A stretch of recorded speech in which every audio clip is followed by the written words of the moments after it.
أعوذ بالله السميع العليم من الشيطان الرجيم من همزه ونفخه ونفسه بسم الله الرحمن الرحيم والذين تبوأوا الدار والإيمان من قبلهم يحبون من هاجر إليهم ولا يجدون في صدورهم حاجة مما أوتوا ويؤثرون على أنفسهم ولو كان بهم خصاصة ومن يوق شح نفسه فأولئك هم المفلحون رب اشرح لي صدري ويسر لي أمري واحلل عقدة من لساني يفقه قولي سبحانك لا علم لنا إلا ما علمتنا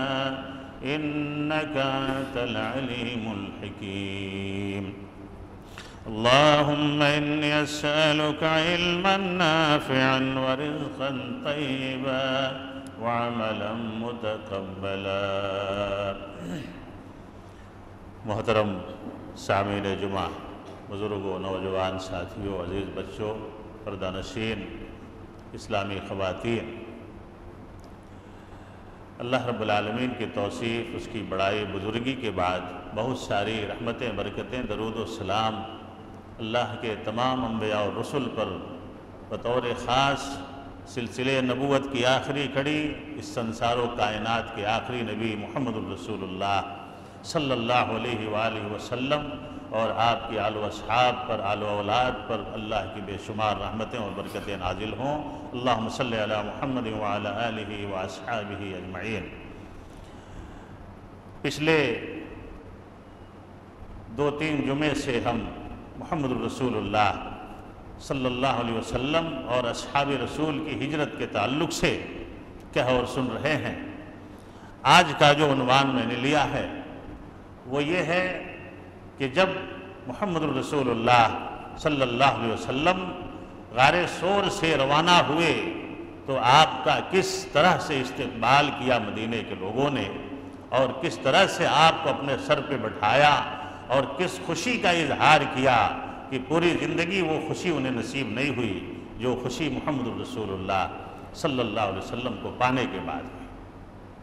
شاعر مشرق نے کہا کہ قوت عشق سے ہر پست کو بالا کر دے، قوت عشق سے ہر پست کو بالا کر دے، دہر میں نام محمد سے اجالا کر دے، دہر میں نام محمد سے اجالا کر دے۔ اور آخری شعر اس جواب شکوہ کا جو علامہ اقبال نے لکھا تھا وہ یہ تھا کہ کی محمد سے وفا تو نے تو ہم تیرے ہیں، کی محمد سے وفا تو نے تو ہم تیرے ہیں، یہ جہاں چیز ہے کیا لوح و قلم تیرے ہیں، یہ جہاں چیز ہے کیا لوح و قلم تیرے ہیں۔ اللہ رب العالمین نے صحابہ کرام جو مدینے میں موجود تھے، جو مہاجرین سے پہلے اور محمد الرسول اللہ صلی اللہ علیہ وسلم سے پہلے ایمان لا چکے تھے اور اللہ کے نبی کے انتظار میں آنکھیں بچھائے بیٹھے ہوئے تھے، پلکیں بچھائے بیٹھے ہوئے تھے، ان کے تعلق سے قرآن میں اللہ نے آیت نازل فرمائی۔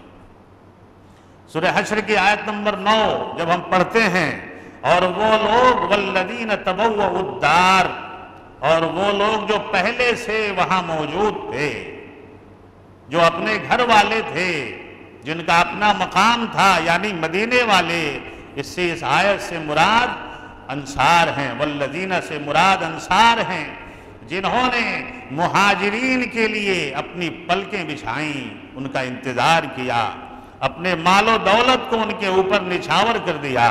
اس کے تعلق سے اللہ رب العالمین نے فرمایا وَالْإِيمَانَ مِنْ قَبْلِهِمْ، اور جنہوں نے مہاجرین کے جانے سے پہلے محمد الرسول اللہ صلی اللہ علیہ وسلم کے مدینہ پہنچنے سے پہلے ہی ایمان قبول کر لیا تھا، صرف سن کر کے محمد الرسول اللہ صلی اللہ علیہ وسلم کے بارے میں، آپ کے صفات کے بارے میں سن کر کے ہی ایمان قبول کر لیا تھا، لیکن نگاہیں آپ کے دیدار کے لیے بے چین تھی، نگاہیں محمد الرسول اللہ صلی اللہ علیہ وسلم کے دیدار کے لیے بے چین تھیں، اور ان کے صفات کو اللہ رب العالمین نے بیان کیا، یحبون من ہاجر الیہم، اور جب مہاجرین نے ان کے طرف ہجرت کی، صحابہ کرام جو مکے سے ان کے طرف آئے، انہوں نے اپنے مالوں میں سے، اپنی بیویوں میں سے ان کے اوپر نچھاور کر دیا۔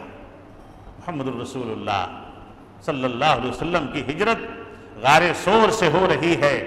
حضرت ابوبکر صدیق رضی اللہ تعالیٰ عنہ نے اپنے غلام عامر بن فہیرہ کو، جو عبداللہ ابن ابوبکر کے نشان قدم پہ بکریاں ہاک دیا کرتے تھے، غار ثور میں دودھ پلانے کے بعد اس پہ بکریاں ہاک دیا کرتے تھے، ان کو بھی تیار کیا، اور ایک غلام جو مشرک تھا اور بنی قریش سے ہی تھا، اس کو ابوبکر صدیق رضی اللہ تعالیٰ عنہ نے اس بات کے لیے تیار کیا کہ تیسری رات کو تم یہ دو سواری جو اونٹ کی شکل میں ابوبکر صدیق رضی اللہ تعالیٰ عنہ نے اس کے حوالے کیا تھا، جو راستہ دکھانے کا ماہر تھا، جس کو پیچیدہ راہوں کے بارے میں بھی علم تھا، اس کا نام تھا عبداللہ ابن اریقط اللیثی، یہ بھی بنو قریش کا ہی تھا، مسلمان نہیں ہوا تھا، اور اس کو پیسے کے عوض حضرت ابوبکر صدیق رضی اللہ تعالیٰ عنہ نے تیار کیا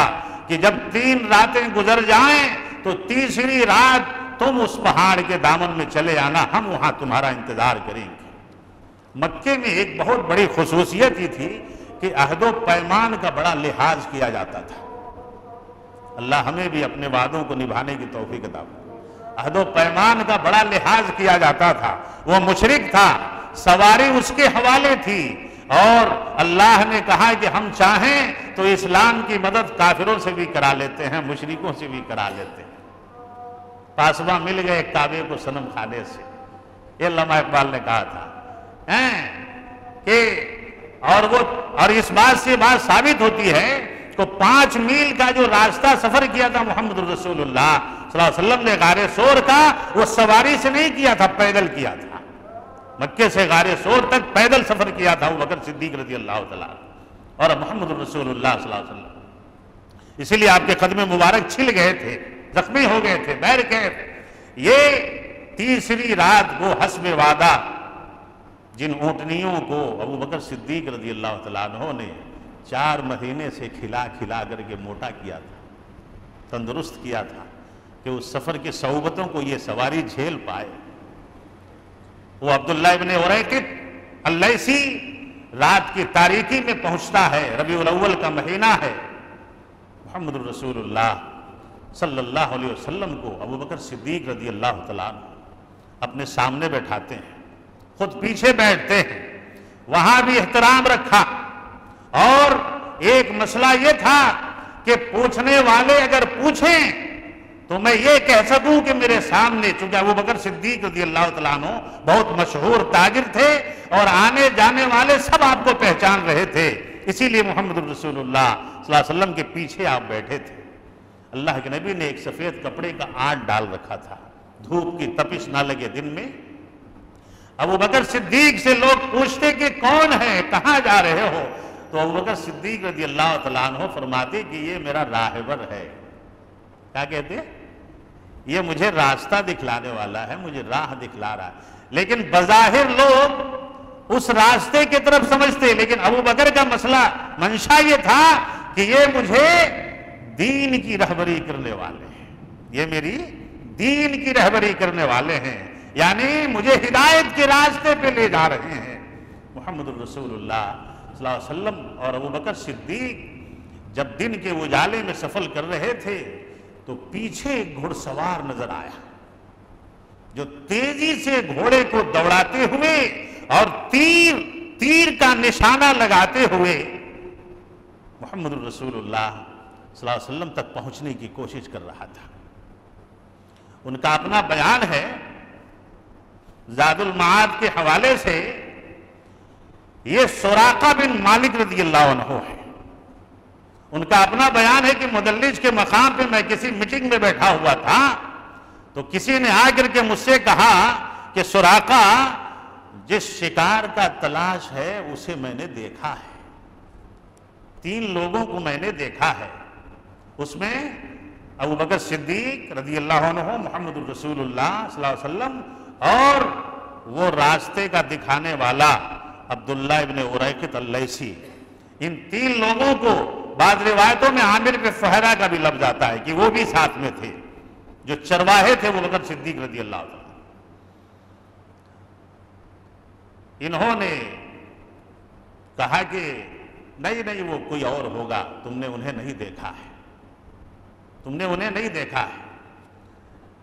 جب یہ آگے بڑھے تو آ کر کے گھر میں اپنی لونڈی سے کہا کہ میرے اونٹ کو پیچھے کے دروازے سے، میرے گھوڑے کو پیچھے کے دروازے سے پہاڑی کے دامن میں لے کے آ۔ اور یہ سمجھ گئے کہ وہ وہی لوگ ہیں جن کے بارے میں نشاندہی کر رہا ہے۔ مسئلہ کیا تھا؟ 100 اونٹوں کا انعام تھا محمد الرسول اللہ صلی اللہ علیہ وسلم کو پکڑنے کے لیے، 100 اونٹوں کا انعام تھا۔ انہوں نے کہا کہ میرے سواری کو پیچھے لا، اور چپکے سے تیردان اٹھایا اور جا کر کے گھوڑے پہ بیٹھے محمد الرسول اللہ صلی اللہ علیہ وسلم کا پیچھا کیا، پا لیا محمد الرسول اللہ صلی اللہ علیہ وسلم۔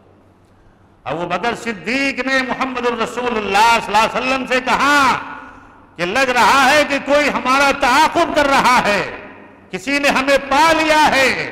پھر ایک بار اللہ کے نبی نے کہا لا تخف ان اللہ معنا، ابو بکر نہ ڈریں، خوف نہ کھائیں، اللہ ہمارے ساتھ ہے، اللہ ہمارے ساتھ ہے۔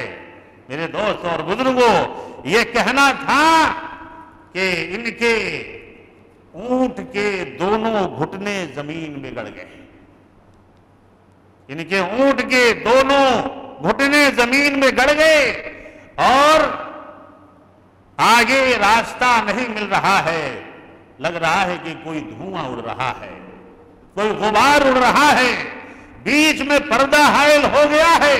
پھر تیر نکالا، سراقہ بن مالک نے تیر نکال کر کے دیکھا تو وہ تیر بدشگونی کی تیر تھی، لیکن لالچ 100 اونٹوں کا تھا، اور سراقہ کو معلوم نہیں تھا کہ میں کس راستے پہ جا رہا ہوں، کہاں جا رہا ہوں۔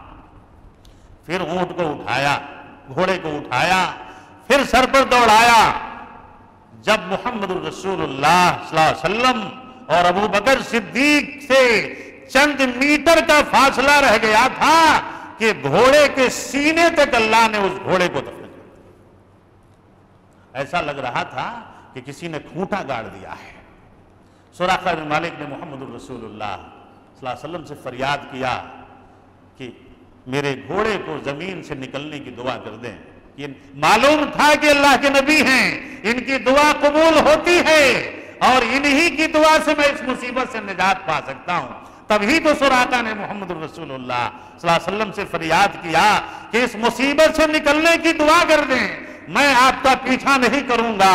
محمد الرسول اللہ صلی اللہ علیہ وسلم نے کہا کہ ایک شرط ہے کہ پیچھے اگر کوئی اور میرا تعاقب کرے تو تم ان سے کہنا کہ اس راستے پہ میں تلاش کر چکا، اس راستے میں محمد اور ابو بکر کہیں نہیں ہے۔ سراقہ نے کہا کہ مجھے ایک تحریر لکھ کر کے دے دیں کہ آپ مجھے امن دیں گے، میں کبھی آپ کی خدمت میں حاضر ہوں تو آپ مجھے امن عطا کریں گے۔ سراقہ بن مالک جب جانے لگے تو محمد الرسول اللہ صلی اللہ علیہ وسلم نے پلٹ کے کہا کہ سراقہ ادھر آؤ، ادھر آؤ۔ بعض روایتوں میں آیا ہے کہ ہڈی کے ایک ٹکڑے پہ ابو بکر صدیق رضی اللہ تعالیٰ عنہ نے ایک سلامتی کا عہد لکھ کر کے سراقہ کے حوالے کیا تھا، اور وہی مسئلہ جب فتح مکہ کا ہوا، سراقہ کو بلا کر کے اللہ کے نبی نے کہا کہ سراقہ وہ دن کیسا ہوگا۔ یہ دیکھیے، یہ اللہ کے نبی نے بہت بڑی بڑی پیشن گوئیاں کی ہیں، اس دور کے لیے بھی کی ہیں، اس کے بعد کے ادوار کے لیے بھی کیا ہے، اور اس دور کے لیے بھی کیا ہے، فتح مکہ کے لیے بھی، اس کے بعد کے ادوار کے لیے بھی کہا کہ سراقہ وہ دن کیسا ہوگا جب تیرے ہاتھوں میں کسرا کے کنگن ہوں گے۔ اللہ اکبر، اللہ کے نبی نے وہی یہ پیشن گوئی کی۔ وہ دن کیسا اعجاز کا ہوگا، آج تو محمد کے پیچھے پڑا ہوا ہے، لیکن یہ ایک وقت ایسا آنے والا ہے جب کسرا کے کنگن تیرے ہاتھوں میں چمکتے ہوں گے۔ سراقہ نے کہا کسرا بن ہرمز کے؟ کسرا اس وقت امریکہ کی طرح سپر پاور تھا، روم کا بادشاہ کسرا، وہ وہاں کا سپر پاور تھا، اور اس کو شکست دینے کے بارے میں کوئی سوچ بھی نہیں سکتا تھا۔ اور یہ پیشن گوئی محمد رسول اللہ صلی اللہ علیہ وسلم سراقہ کو دے رہے ہیں کہ وہ دن کیسا ہوگا جس اسلام کو مٹانے کے پیچھے تو پڑا ہے، اسی اسلام کی وجہ سے تجھے عزت ملنے والی ہے، اور تو کسرا کے کنگن پہنے گا۔ یہ محمد رسول اللہ پیشن گوئی دے رہا ہے۔ مکہ یہ ان کی ایک الگ سیرت ہے۔ مکہ جب فتح ہوا تو یہ ایمان لے آئے، سراقہ بن مالک رضی اللہ عنہ۔ صحابہ کرام ان کو برچھیوں کے نوک سے بھونک رہے تھے۔ جب یہ اللہ کے نبی کے پاس جا رہے تھے تو صحابہ کرام کچھ کچوکے لگا رہے تھے، لیکن یہ اپنے گھوڑے پہ سفید کپڑا کندھے پہ رکھ کے جو امن کی نشانی تھی محمد الرسول اللہ صلی اللہ علیہ وسلم کے پاس پہنچ گئے، اور وہ ہڈی کا ٹکڑا جس پہ عہدنامہ لکھا ہوا تھا وہ دکھایا، اور اللہ کے نبی نے انہیں امن عطا کیا، اسلام لے آئے۔ دور فاروقی میں یہ پیشن گوئی، دور فاروقی میں جب روم فتح ہوا اس وقت روم کے بادشاہ کسرا کا تاج، اس کے کمر کی پیٹی، اس کے سونے کے تار سے بنے ہوئے لباس، اور اس کے محل کے خزانے مسجد نبوی کے صحن میں پڑے ہوئے تھے۔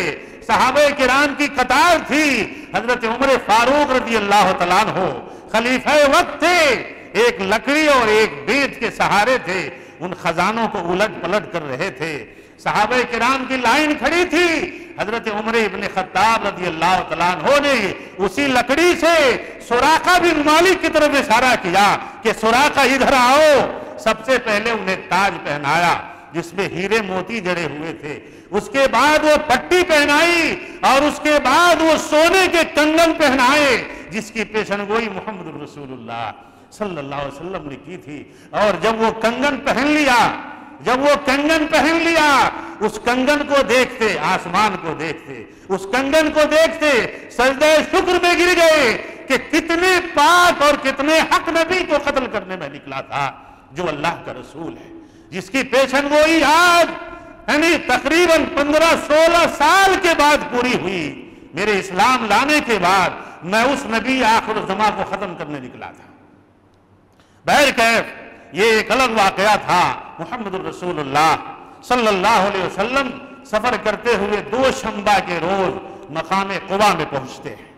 ایک واقعہ بیچ میں پیش آیا جو زاد المعاد کے حوالے سے مفسرین حدیث نے لکھا ہے کہ راستے میں جب جا رہے تھے بڑی بھوک لگی تھی، ابوبکر صدیق رضی اللہ تعالیٰ عنہ اللہ کے نبی سے کچھ کھانا پوچھ رہے تھے کہ اللہ کے نبی توشہ ختم ہو گیا، تو ایک خیمہ نظر آیا جس خیمے کے بارے میں اسے المستدرک میں امام حاکم نے اس واقعے کو نقل کیا ہے، لیکن بعض محدثین کا اس پہ تھوڑا کلام بھی ہے، یہ بھی واضح کروں، لیکن اکثر سیرت نگاروں نے اس واقعے کو نقل کیا ہے۔ ام معبد اور ابو معبد کا ایک خیمہ تھا۔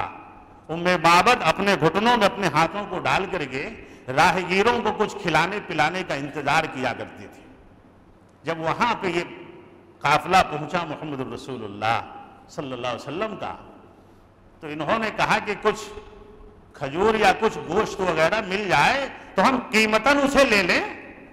تو ام معبد نے کہا کہ قحط سالی کا زمانہ ہے، آپ لوگ ایسے وقت میں آئے ہیں کہ گھر میں بھی کچھ نہیں ہے، بکریاں بھی نہیں ہیں، گوشت بھی نہیں ہے، کچھ بھی نہیں ہے۔ ابوبکر صدیق رضی اللہ تعالیٰ عنہ کے چہرے پہ مایوسی چھا گئی، سفر کی تھکان، گرمی کی حالت، بھوک۔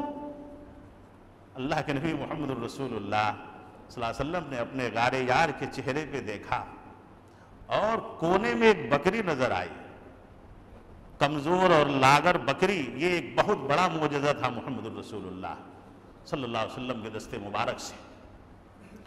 کہا کہ ابوبکر اس بکری کے بارے میں پوچھیں کہ کیا ہم اسے دوہ لیں؟ اگر ام معبد کی اجازت ہو تو ہم اسے دوہ لیں۔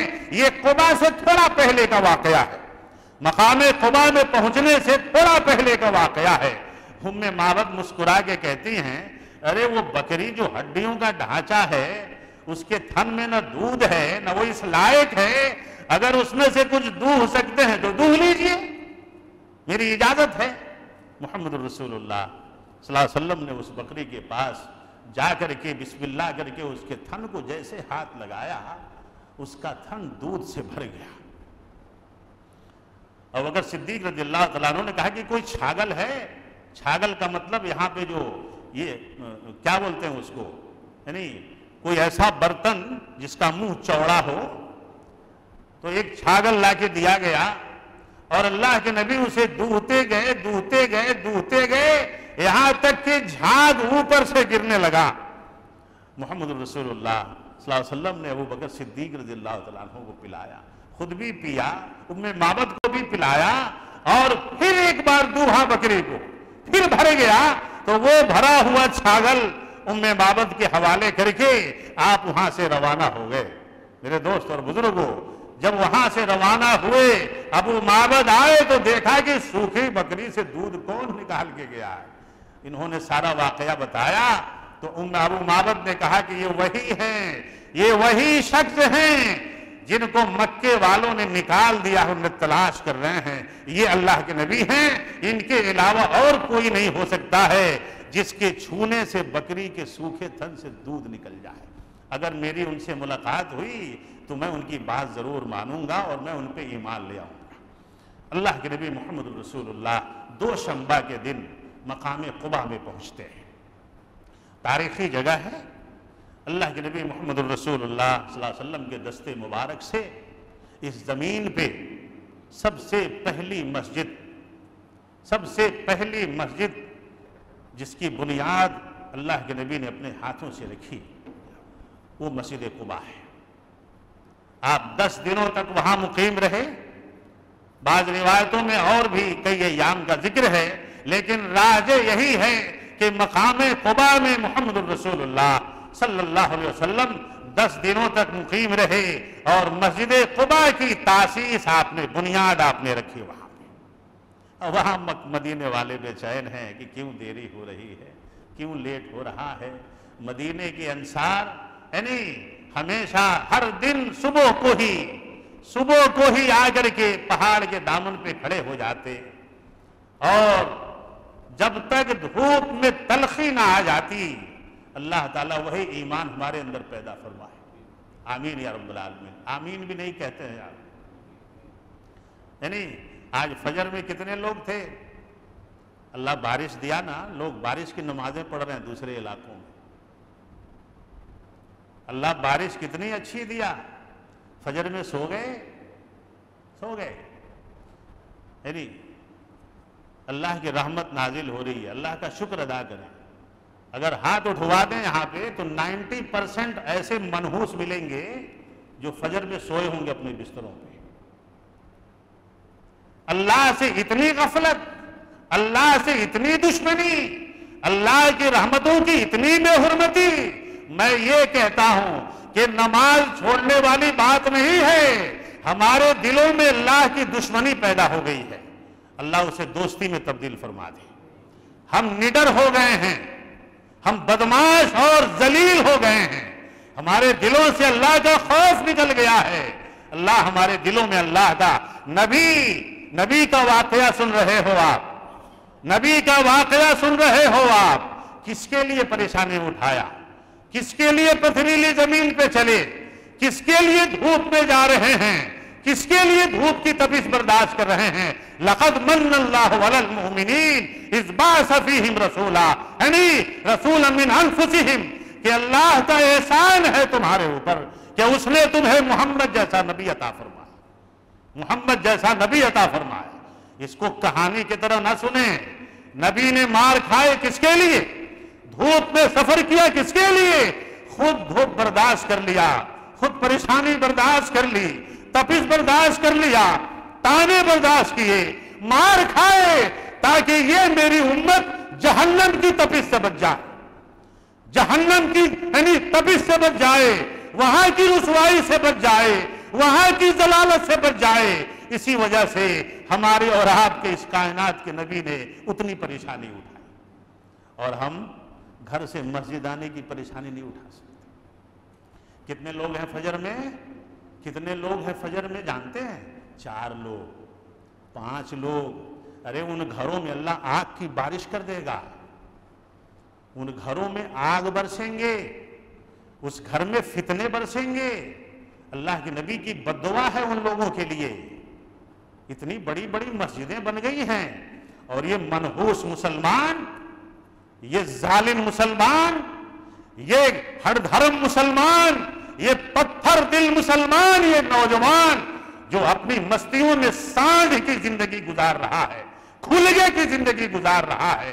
یعنی یہ مسجدوں میں لائٹ ہے، پنکھے ہیں، کولر ہیں، غالیچے ہیں، حاصل ہیں، اور یہ بدماش پاد چھوڑ کر کے اپنے گھروں میں سو رہا ہے منحوس۔ اسے مسجدوں میں آنے کی جرت نہیں ہے، اسے مسجدوں میں یہ کھا کر کے ڈکار مار رہا ہے، اوپر سے بھی ڈکار مار رہا ہے، نیچے سے بھی ڈکار مار رہا ہے۔ یہ منحوس، یہ بھینس کی زندگی گزارنے والے، ان کو مسجدوں میں آنے کی توفیق نہیں ہے۔ اللہ انہیں توفیق عطا فرمائے۔ تمہاری جوانی میں گھن لگے گا، تمہاری جوانی بیکار ہو جائے گی، تمہاری جوانی بیماری کی شکار ہو جائے گی اگر تم نے رب سے اس طرح کا رشتہ کیا، تم نے اگر اللہ کے ساتھ اس طرح کا مذاق کیا جو تمہیں رحمتیں دے رہا ہے، اور تم اس کے بدلے میں اسے بے وفائی دے رہے ہو۔ محمد رسول اللہ صلی اللہ علیہ وسلم نے پہلا کام مسجد تعمیر کرنے کا کیا۔ وہاں 10 دن کے بعد مدینہ گئے۔ صحابہ کرام کے دل کی بے چینی نبی کی دیدار کے لیے، جنہوں نے نبی کا نام سنا تھا، نبی کو دیکھا نہیں تھا، ان کے دل میں ارمان مچل رہے تھے کہ کب ہم نبی کا دیدار کر لیں، کب ہم نبی کا دیدار کر لیں، کب ہم اس رخ زیبا کا دیدار کر لیں۔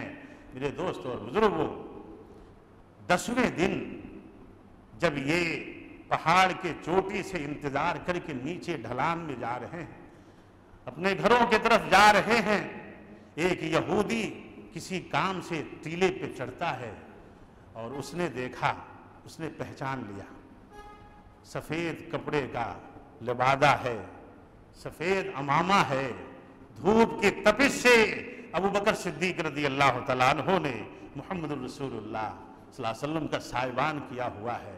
وہ یہودی پکارتا ہے کہ اے انصار کے لوگوں، تمہارا نصیب آ رہا ہے، تمہارا نصیب آ رہا ہے، تمہارا نصیب آ رہا ہے۔ یہی جملہ تھا اس کا۔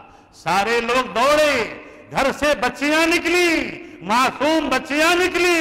اللہ ہمیں وہی محبت محمد رسول اللہ صلی اللہ علیہ وسلم سے کرنے کی توفیق عطا فرمائے۔ آمین بولیے۔ ہاں، دلوں میں زنگ لگ گیا ہے، دل پتھر ہو گئے۔ اللہ ان دلوں کو موم بننے کی توفیق عطا فرمائے۔ مسجدوں کو آباد کرو، ضلالت سے بچنا چاہتے ہو تو مسجدوں سے آباد کرو۔ اپنے گھروں کی عزت بچانا چاہتے ہو، مسجدوں کو آباد کرو۔ اللہ ہم سب کو اس کی توفیق عطا فرمائے۔ مدینہ پہنچے، بچیاں دف لے کے کھڑی ہو گئیں۔ طلع البدر علینا، پہلی مرتبہ مدینے والوں نے کہا کہ اتنی خوشی ہمیں کبھی نہیں ہوئی تھی، زندگی میں کبھی نہیں ہوئی جتنی خوشی نبی کے دیدار کے بعد ہوئی تھی، جتنی خوشی نبی کے دیدار کے بعد ہوئی تھی۔ وہ بچیاں، وہ چھوٹی بچیاں جو ہاتھوں میں دف لے کے کھڑی تھیں، ان کے اشعار سب سے پہلی نعت جو ان بچیوں نے گایا محمد رسول اللہ صلی اللہ علیہ وسلم کے لیے، نبی کی تشبیہ بدر سے دیا۔ طلع البدر علینا، ہم پہ 14ویں کا چاند نکل آیا۔ اللہ اکبر۔ نبی کا چہرہ ایسا چمک رہا تھا جیسے کہ کوئی چاند طلوع ہو گیا ہو پہاڑ کے اوٹ سے، کوئی چاند نکل آیا ہو دن کی روشنی میں۔ وجب الشکر علینا، یعنی ممن دعا للہ دائی، آ جاؤ 14ویں کی چاند کی طرح ہم پہ طلوع ہونے والے، آ جاؤ، ہم ہر طرح سے تمہارا شکر ادا کریں گے، تمہاری اطاعت کریں گے۔ جیسے بھی ہوگا ہم تمہاری اطاعت کریں گے۔ محمد رسول اللہ صلی اللہ علیہ وسلم مدینے میں پہنچے، اندازہ لگائیں کہ منظر کیسا ہوگا۔ امام کائنات پہنچے ہیں، اونٹنی پہ سوار ہیں، اونٹنی چل رہی ہے، سب کی یہ خواہش ہے کہ نبی میرے مقام پہ رکے، سب کی یہ خواہش ہے کہ نبی میرے دروازے پہ رکے۔ اللہ کے نبی نے کہا کہ میری اونٹنی کو چھوڑ دو، یہ اللہ کی طرف سے مامور ہے، اللہ جہاں چاہے گا وہ یہاں رکے گی۔ پہلی مرتبہ اونٹنی ایک ایسے مقام پہ رکی جہاں کھجوروں کو سکھایا جاتا تھا، اس مقام پہ اونٹنی بیٹھتی ہے اور پھر تھوڑی دیر کے لیے کھڑی ہوتی ہے اور پھر واپس چلتی ہے، پھر اونٹنی آ کر کے تھوڑا پہلے رکتی ہے۔ محمد رسول اللہ صلی اللہ علیہ وسلم نے کہا کہ یہاں سے سب سے قریب گھر کس کا ہے؟ ابھی اللہ کے نبی پوچھ ہی رہے تھے کہ ابو ایوب انصاری رضی اللہ تعالیٰ عنہ آتے ہیں اور انہوں نے اونٹنی کا کجاوا اٹھا کر کے گھر میں لے کے چل دیے گھر میں۔ اللہ کے نبی تشریف لائے، دل بھی حاضر ہے، جان بھی حاضر ہے، مال بھی حاضر ہے، اس غریب کے گھر میں تشریف لائیں۔ اللہ کے نبی صلی اللہ علیہ وسلم کی اونٹنی اللہ کی طرف سے مامور تھی۔ ابو ایوب انصاری کے گھر میں گئے، لوگوں سے ملنا شروع کیا، نیچے کے منزل میں آپ نے رہنا پسند کیا، اوپر کی منزل میں ابو ایوب انصاری ان کی فیملی کو رکھا۔ انہوں نے معذرت کی کہ نہیں اللہ کے نبی آپ نیچے رہیں، ہم اوپر رہیں، یہ ہمیں اچھا نہیں لگ رہا ہے۔ اللہ کے نبی نے کہا کہ مجھ سے ملنے جلنے والے آتے رہتے ہیں، اسی لیے تمہیں تکلیف ہوگی، مجھے اچھا ہی ہے کہ میں نیچے رہوں، تم اوپر رہو۔ صحابہ کرام کے ملنے کا تانتا بڑھ گیا۔ اس میں ایک نادر واقعہ عبداللہ ابن السلام رضی اللہ تعالیٰ عنہ کا آتا ہے۔ کھجوروں کے باغ میں کام کر رہے تھے، جب سنا کہ محمد تشریف لے آئے ہیں، ساری چیزوں کو چھوڑ کر کے کھجوروں کے گچھوں کو پھینکا، باغیچے کو لات مارا، محمد الرسول اللہ صلی اللہ علیہ وسلم کی خدمت میں حاضر ہوئے۔ کہا کہ اللہ کے نبی میں نے آپ کے بارے میں سنا ہے، میں مدینے کے، اس وقت اس کا یثرب نام تھا، میں یثرب کے سب سے بڑے یہودی عالم کا علم والا بیٹا ہوں۔ یہ عبداللہ ابن السلام نے محمد الرسول اللہ صلی اللہ علیہ وسلم سے کہا، لیکن میں آپ کی صداقت کا اظہار کرتا ہوں، ایک کام آپ کریں کہ یہودیوں کو جمع کریں۔ یہودی جو تھے محمد الرسول اللہ صلی اللہ علیہ وسلم کو پہچان کر کے، بڑا لمبا واقعہ ہے، امام بخاری نے اسے اپنی صحیح میں نقل کیا کہ یہودیوں کو بلا لیں، ایک بہت بڑا کام ہو جائے گا۔ جو مصعب بن عمیر، حضرت عبداللہ ابن ام مکتوم اور دیگر صحابہ کی محنت سے مسلمان نہیں ہوئے تھے، ہو سکتا ہے کہ ایک جھٹکے میں مسلمان ہو جائیں۔ اللہ کے نبی سے کہا کہ ان کو بلا کر کے میرے بارے میں آپ پوچھیں کہ عبداللہ کیسا ہے، عبداللہ کو تم کیا سمجھتے ہو، عبداللہ بن سلام رضی اللہ تعالیٰ، دیکھیے وہ میرے بارے میں کیا کہتے ہیں۔ اللہ کے نبی نے یہودیوں کو بلایا اور کہا کہ عبداللہ ابن سلام کے بارے میں تمہارا کیا موقف ہے؟ جانتے ہیں کیا کہا یہودیوں نے؟ کہ وہ سب سے بڑے عالم کا بیٹا سب سے بڑا عالم ہے، اس سے بڑا عالم مدینے میں نہیں ہے، اس سے بڑا علم والا مدینے میں نہیں ہے، اور اس کا باپ بھی مدینے کا سب سے بڑا عالم تھا۔ ان کے بارے میں ہمیں کوئی شک نہیں ہے، وہ بہت اچھے آدمی ہیں، بہت عقیدے والے آدمی ہیں۔ تب اللہ کے نبی نے کہا کہ انہوں نے میری سچائی کو قبول کر لیا ہے، تمہارا کیا خیال ہے؟ تو انہوں نے کہا کہ ایسا ہو ہی نہیں سکتا ہے، ایسا ہو ہی نہیں سکتا ہے کہ وہ آپ کی سچائی کو قبول کریں۔ جب محمد رسول اللہ صلی اللہ علیہ وسلم نے عبداللہ ابن السلام کو، جیسے کہ پہلے یہ پروگرام بن گیا تھا کہ اگر وہ انکار کریں تب آپ مجھے بلائیں، میں اندر بیٹھا ہوں، چونکہ اسلام لانے کے بعد اگر آپ ان سے پوچھیں گے تو ہو سکتا ہے کہ وہ میری علم کا منکر ہو جائیں، مجھے جاہل بتائیں، لیکن پہلے آپ یہ پوچھ لیں، پہلے میرے ایمان اور اسلام کا اظہار نہ کریں ان کے اوپر، پہلے پوچھ لیں کہ عبداللہ کیسا آدمی ہے، اس کا علم کیسا ہے۔ تو ان کو نہیں معلوم تھا یہودیوں کو کہ عبداللہ ایمان لے آئے، تو پہلے تعریف کر لیا، بڑا عالم بتا دیا، لیکن جب محمد رسول اللہ صلی اللہ علیہ وسلم کے سامنے جھٹلایا، اللہ کے نبی نے حضرت عبداللہ کو کہا کہ عبداللہ ذرا ان کے سامنے آئیں۔ جب وہ باہر نکلے، یہودیوں کے سامنے بیٹھے، تو کہا کہ میں گواہی دیتا ہوں کہ محمد اللہ کے سچے رسول ہیں، تم بھی اس کی گواہی دے کر کے مسلمان بن جاؤ۔ جانتے ہیں کیا کہا یہودیوں نے؟ تم سے بڑا جھوٹا مدینے میں کوئی نہیں، تم جاہل ہو، تم جھوٹے ہو۔ تب محمد الرسول اللہ صلی اللہ علیہ وسلم نے کہا کہ یہود کبھی بھی صحیح راہ پہ آنے والے نہیں ہیں، اور اس کے بعد ان کو وہاں سے بھگا دیا۔ میرے دوست اور بزرگوں، مسجد نبوی کی تعمیر 2 یا 3 بچوں کی زمین پہ محمد الرسول اللہ صلی اللہ علیہ وسلم نے فرمائی، ان سے قیمتاً لیا، وہ فری میں دے رہے تھے، انہوں نے پیشکش کی کہ میں ہم فری میں دینے کے لیے تیار ہیں، حضرت سہیل اور سہل رضی اللہ عنہما۔ لیکن اللہ کے نبی نے کہا کہ نہیں، یہ سعد ابن زرارہ کے پروردہ تھے، یہ دونوں یتیمین۔ محمد الرسول اللہ صلی اللہ علیہ وسلم نے کہا کہ کہاں ہیں میرے دوست؟ کون کہاں ہے میرے دوست؟ کون؟ کسے کہا؟ ابو بکر صدیق رضی اللہ تعالیٰ عنہ۔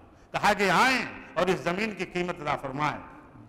30 میٹر لمبی اور 35 میٹر چوڑی زمین تھی وہ، جس پہ پہلی مرتبہ محمد الرسول اللہ صلی اللہ علیہ وسلم نے، اور یہ شرف بھی ابو بکر صدیق رضی اللہ تعالیٰ عنہ کو حاصل ہوا کہ سب سے پہلی اس مسجد نبوی کی زمین کی قیمت حضرت ابو بکر صدیق رضی اللہ تعالیٰ عنہ نے ادا فرمائی۔